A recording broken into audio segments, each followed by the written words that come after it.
but they're also more expensive than open tournaments. So that's the Yeah. downside. So what is the simplest meaning of norms? Like, what do you mean by 3 norms?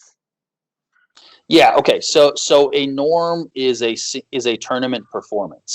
So basically, in one tournament, let's say if someone's rating is 2450, and well, sorry, if the average rating of their opponents is 2450, and they perform 50%, exactly even, then their tournament performance is 2450. So Okay. you need to have three performances that are 50 points above 2400. You have to have 3 of those playing a sufficient number of international masters in order to make a norm. And for Grandmaster, someone has to have three different tournament performances where they perform at 2600. So it's 100 points above 2500. So I knew many people who were very good players and they were over 2500, but it was really hard for them to have a single tournament where they performed at 2600 and they played enough Grandmasters. So that's why a lot of people like these big international tournaments, like the Reykjavik Open and these other tournaments. When I went to the Reykjavik Open, I was having dinner almost every night with Anish Giri.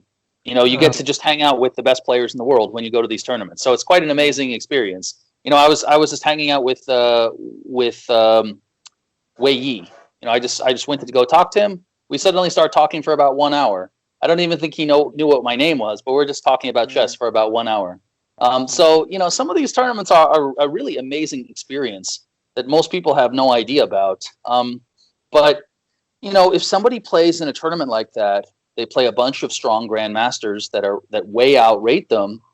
They might only need to perform 3 out of 9 to get it to have a performance of 2600.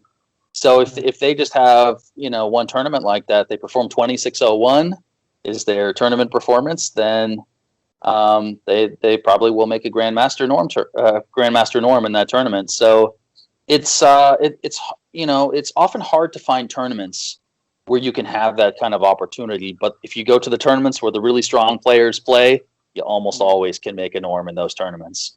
But then they also have specific tournaments which are for norms, meaning that they have enough international masters or enough grandmasters for people to play to try to make a norm.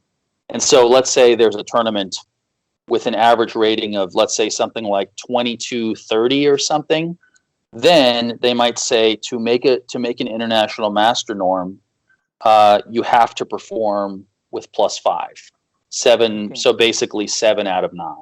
And if you can perform 7 out of 9, then you get a norm. And a lot of people play these norm tournaments because they're guaranteed a chance of making a norm. But they're also more expensive than open tournaments. So that's the downside. Yeah. Because they have to pay for the IMs and GMs to play in the tournament. Yeah.